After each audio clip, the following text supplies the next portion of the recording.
Bonjour, Space Lizard. Bonjour, bonjour. All good? Yes, thanks, mate. Yeah, are you? Yeah, man. All good. All good. You seem to have more news.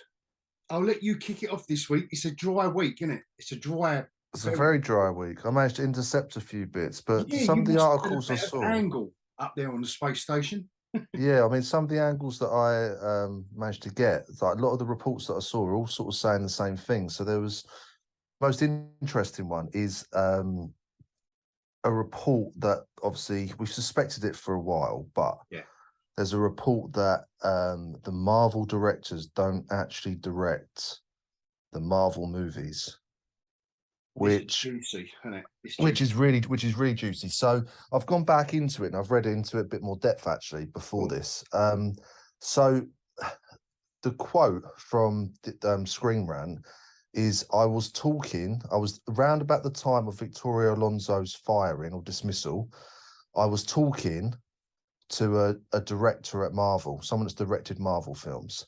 And she said, it says that she has heard about what another director had told them about Victoria Alonso and something that they had mentioned, which was that the directors don't direct these movies, we do. So it's something that Victoria Alonso has said to someone else, and that person's passed it on in this thing. So it's all rumor mill, but there's multiple reports of people coming out saying this, and there's lots of different things going on with it. But should they basically say it's one of the biggest Marvel movies ever put out. Yeah. They haven't specified which one, but the director does not deserve the credit for directing. We do.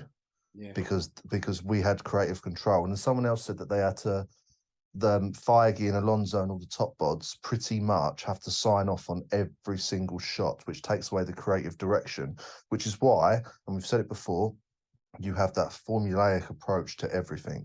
Yes. If it's just coming from those guys and there's no creativity coming in. No, and it might be, you might be terrible. saying it's slightly rumor mill, but it holds a lot of weight, doesn't it? Because it's maybe the reason why since Endgame they only kind of use unknown.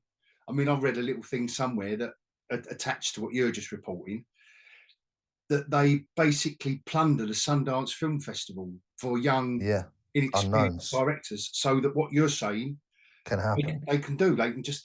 What's the point, though? Yeah, because imagine if you've got a big time director in, and you said to them, "No, all we're doing is you're doing exactly what we tell you. We tell you. You've got no creative control. You'll literally just manage it on the day. Get it in the can for us, and we'll deal with all the rest." No proper director will ever do that. No. Now, there's obviously issues like people have with studios and stuff like that, and the studio and the producers have a say, but the director normally is allowed quite a lot of. They are managing the project, and they have got a lot of creative oversight. And it just goes to show you as well that these directors they're using, they can't handle the VFX. They're being plucked. What a stupid idea! They're being plucked from a small indie film and being told, "Here's 120 million." Yeah. But you'll be all right. I mean, let's balance it out. Maybe they just say, "Look, you'll be all right. You handle those scenes. We do the VFX." But even the VFX have been shocking, which Alonso was in charge of. And she's the one now winning. Exactly. And when you've got that creative hold over the directors and it's saying, no, the studio's going to direct it. You're not directing it. We're directing it. And it's the same with the writers potentially as well. Yeah. When everything's just coming from that small group of people's minds, you're going to get that formulaic shit. You've got no one keeping them in check. That's why you get what appears like first drafts all the time coming out. It's shocking news. It makes sense, though. It makes sense, and it's something that we've suspected for a long time. So it's not confirmed. It's just, it's highly likely that is the case. I reckon there'll be a lot more of this coming out than you. Loads more, and I think the way to come in maybe years to come, not just from Alonso. I think as Disney is unraveling as well. It's the domino effect, isn't it? This is the first it's unraveling now. And it's the domino effect. Pointing fingers, heads are rolling. It's going to be a mess. it's literally the domino effect. People are going to start talking about this sort of stuff now.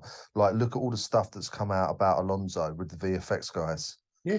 You know, people are saying that the reason the special effects are so bad is because you can't make up your minds. When you tell us to do something, we're on a schedule anyway. We do it and we send it off, and then you say, no, you want it like this. Yeah. So we do it.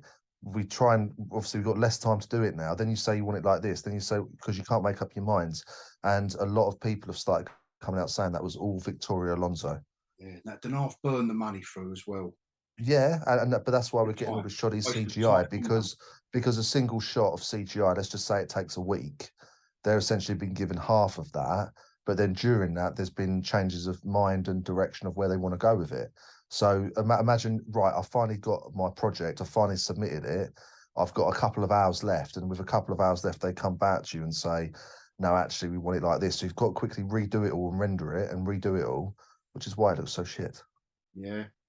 But so your next bit of news about the writers might, or one writer in particular, but the other writer. Yeah, so Fantastic Four, it originally hired Kaplan and Springer. I can't remember what their first names are, I just remember the surnames. Yeah.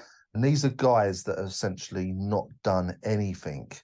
Like they've done, I've got more film credits than them. Yeah, the Rick and Morty brigade, that they keep getting all the writers off that. Yeah, yeah. They literally have done a couple of short films here. They've done like 2 feature films that have done nothing. And then they've done nothing for like the last 4 or 5 years. And they always work together, these two. They always work together. They're a little partnership. But they've done nothing in the last good couple of years. And I remember we spoke about it when Fantastic Four was first announced with these guys. We spoke about these two going, how have these two got a job? Yeah, I remember you picked it up straight away. Like, yeah. It was one of the early hogcasts. We picked it up and was like, how have these two got a job? And then the news is that Josh Freeman, I believe his name is, he's taken over the writing duties. Now, he was a story writer on Avatar 2. Yes, and he's rewriting it apparently. So yeah. How I read this, that's a great bit of news you picked up on the back of that Peaky Blinders writer, Stephen Knight, writing on writing duties for a Star Wars film. Now, both of these projects, I personally think, are a long way away. They're not 2025. No. They're beyond that, because they have not got the money to kick these big projects off. But what this does signal for me is they're realizing they've got to get some grown-ups in. This is what I think, because the guy from Avatar 2 is rewriting it.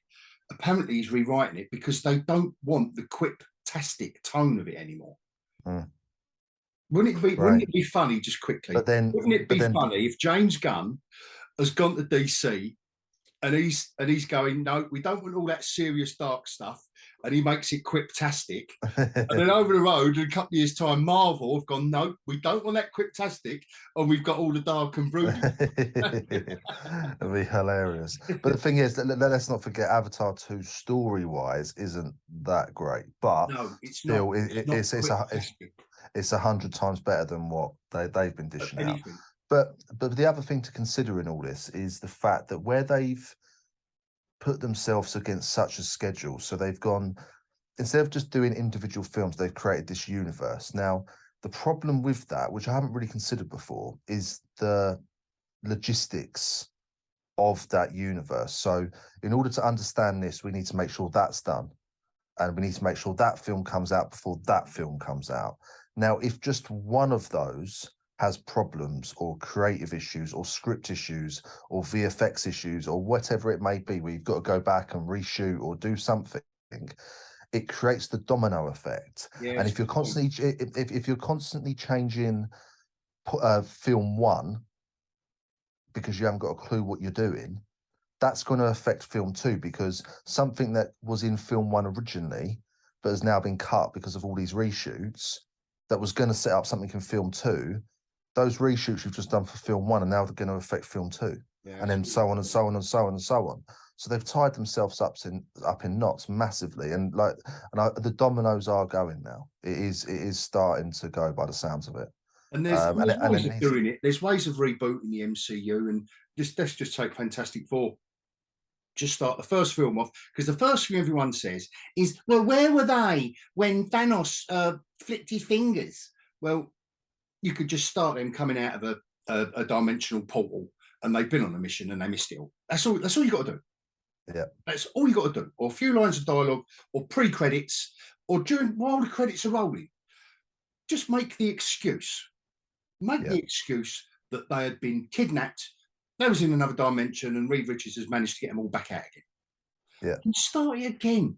Don't keep trying to tie it in, because like you've just literally just said, tying themselves in knots with this continuity, which we like it. Don't get me wrong. Like I don't want it all over the shop and a bit silly, but wow, trying to link in, like say that, what was it, 23 films in the original? Yeah.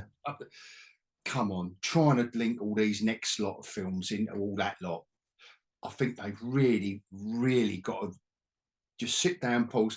Perhaps this will give them time now. What's going on with the corporation? Perhaps it's going to give them time to really apply some thought to it, because I hope so. old Feige has said, yeah, he's come out and said, yeah, oh yeah, we're going to apply more time and energy thinking through things now. They've got no choice because they've not got no money.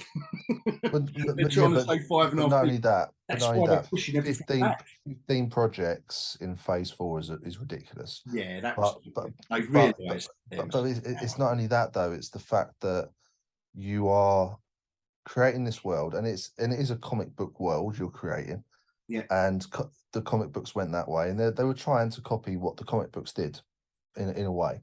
But with that is, you've got to give good story and good credits. But the fact that they're having to reshoot so much, it just you're just telling me you don't know what you're doing. Pickups, yeah, okay, a couple of pickups, but not reshooting all the time. Where they were rushing it, all the creative process went, and they tried to do formulaic, quick and easy. And Amber said it before from Right Advice: it's fast food. That's what they've turned it into. That's what they've turned it into, and it's 100% correct. Instead of actually being creative, and it's that arrogance of going, we know best, when actually the directors that you had on phase 1 to 3. Now, don't get me wrong, there have been certain things that the studio would have had to stipulate, but you can't tell me they had full control over phase 1 to 3. They didn't have. You're telling me they controlled the Russos like that? No. Of course they didn't. So there's obviously going to be producer oversight. There'll be producer oversight, and you can there'll see be how much those Russo films are Russo films. Yes. Can't tell me that they've been scrapbooked together. No way. Yeah, no. So this control element has come from them expanding, and phase 4, we've got 15 projects, we're going to control it all. Yeah. And it's evident from when that, and it sounds like, what's the other guy that got fired? What's his name? That bloke. Perlmutter. Yeah, him. Mike Perlmutter. It all seems to, because that was around about the Endgame time. Yeah. This control seems to come from the Disney Plus launch post Endgame, and when they got rid of him. Yeah, and it's all the way. Well, they didn't get rid of him. They just said sidelined him. Feige didn't like the way he handled the specific detail was how he handled the change of actor from for War Machine. And he just said anyone can play him. He said something about the colour of their skin. Oh no! This is Ike Perlmutter, right? But what he was basically saying was, this isn't me, by the way, everyone. Before you all come at me, Ike Perlmutter apparently said, "You can get any black actor to play Rhodey." Oh, but that's a stupid argument. It's just that you're saying you can get any white actor to play whoever, so it's a stupid argument from him on that point, by the sounds of it. But what someone also said was, listen, if you think Perlmutter is racist, then you are wrong. He's business. Yes. He was basically getting at was, stop fanning around, because I think the original actor was mucking them about. Mm. And what he was in the conversation, because that one quote and I'm only paraphrasing him, by the way, that one quote can be taken so many ways, but in the context of a conversation, if they are having trouble with this black actor playing War Machine, then turning around and saying, oh, look, just get another black actor to play the character for F's sake. Paramount was talking sense, isn't he? He's talking business, isn't he? He's talking business, but that's what a comment said. He will never, he's not like that. You know, he's a Jewish guy as well, come over to America without a penny in his pocket. So he's not going to be one of them, is he? Really? But anyway, that's all besides the point. But from the downfall. Interestingly, you having spotted those two news items, as in, are they learning? Like your first news spot was Alonso saying this is how it was. Second news bit, are they learning from their harsh lessons, getting these adult writers in, to someone who doesn't really appear to be learning from everything, which is Paramount Plus announcing Starfleet Academy. Which is it animated? I don't know what it is. It sounds like it should be animated. It sounds like it should be shelved. Sounds like it shouldn't be made. And what Paramount Plus have done, and I think this is Jar Jar's lot is back, Kurtzman's back. This is the thing, you've just had the success of Picard season 3. Yeah. Despite what you think about it personally, there's been a lot of hype around that and a lot of success around it. I think it's all right, to be fair. It's gone the right way. It's gone the right way. If all right, if the first two seasons were turd and the third Picard one, 3 is like Picard season 3 is like Andor season 1. It's a step in the right direction, and then it's got a bit better, so it's positive. But what they've ordered, I'll tell you what they've ordered. Paramount Plus from Kurtzman and Co. They've ordered a diverse, teen-focused Star Trek Starfleet Academy series. The drama will follow the blossoming friendships, explosive rivalries, and first loves of a new class of cadets as young as 16.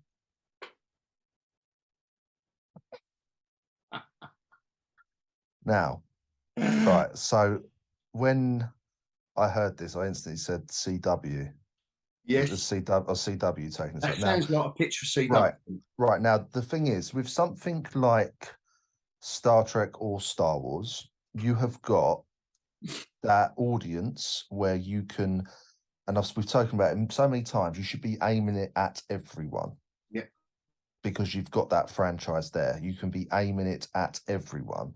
Now, kids like Star Wars more than Star Trek, I'm going to say that. Yeah. I mean, Star Trek's a bit more adult, a bit more grown up. So if they're trying to appeal to the next generation of Star Trek fans, see what I did there, then you might want to come in with something that's more mainstream to then entice them into the bigger picture. But that shouldn't be. That would almost be a sideshow that would be animated or something like that, just off on the side, just to sort of entice people into Star Trek to then go, oh, this is what actually Star Trek is. But this is the problem. This is the main problem with it all, is you're aiming it towards a certain demographic, you're aiming it towards children. So instantly that will put adults' backs up, because the story writing is not going to be cool Star Trek sci-fi stories that sort of explore the universe and give you philosophical questions about certain things and stuff like that. It's just going to be standard teen drama set in space. I still think that teen demographic they're aiming this at doesn't exist for sci-fi, because you don't want to watch kids in space. Kids want to watch adults in space. And also the diversity, you don't have to talk about diversity with science fiction, because you just look at relationships between humans and different cultures and aliens. It's all there anyway. Diversity's right there. It's built in. Yeah, it's built in straight away. No, they're going to have to have a black gay one. They're going to have to have a trans one. You make them aliens. That's all you got to do. And you can tackle any topic that these agenda-driven drivel warriors want to foist on us. You can do it in an adult way, in a proper way, in an interesting way, straight off the bat with science fiction. That's what it's always been since year dot. But they just don't get it, and they keep, you know. So we kind of got good things going on, and changes afoot, and then it's almost like a backwards this crap. But anyway, it's early. Well, we said it. Well, we said it on the hogcast, didn't we? In terms of which franchise is more dead, Star Trek or Star Wars. And I brought up the point that Star Trek's been going down. I'm not a big Trekkie. I watched a bit of Generation when I was a kid. I watched some of the original series when I was a kid. I remember watching Wrath of Khan. Other than that, I haven't really watched anything. So I'm not a massive Trekkie, but I can appreciate it. Yeah. And I can appreciate what it's about. And when everyone was saying Picard season 3 is good, I tuned in and watched a couple of episodes of it. I can take it or leave it, but I could see that it was something that was moving in the right direction, and it was something that was good to a degree. Yeah. But Star Trek has been going downhill, from what I can understand, for twice the length that Star Wars has been going downhill. Yeah, and they still haven't learned. Definitely, and they still haven't learned their lessons. Instead of just giving fans Star Trek, they are giving fans all this other stuff. Now, with Star Wars, they've still got time to course correct in a way, because it hasn't been going on as long. It's going to take a hell of a lot. But I think the difference is even though Star Wars has been going downhill for a shorter length of time, there's been a lot more of it within that time. Yeah, so a bit like what I said in one of my other videos. There's more damage. It's like turning an oil tank around. It takes so much time. You think you can just turn it, but by the time you have, like you just said, course correction, it's literally like turning an oil tank around. Yeah, so much. It's lengthy. You need to have a delicate touch, and it takes longer than you think. Especially when you're talking about these corporations. But that's about it, Space Lizard. Yeah, man. For the news, like proper short and sweet. That was almost like a little mini hogcast in a way, because we was kind of discussing the deeper issues of the news. Because we had it out. But as always, thanks for that. And obviously, awesome, man. It was 2 out of 3 you noticed for me. So thank you very much for that. And well, until the next hogcast, the hogNEWS, which you join me on. Yeah, man. I will bid you adios and look after yourself, Governor. You too, man. Have a good one. And you.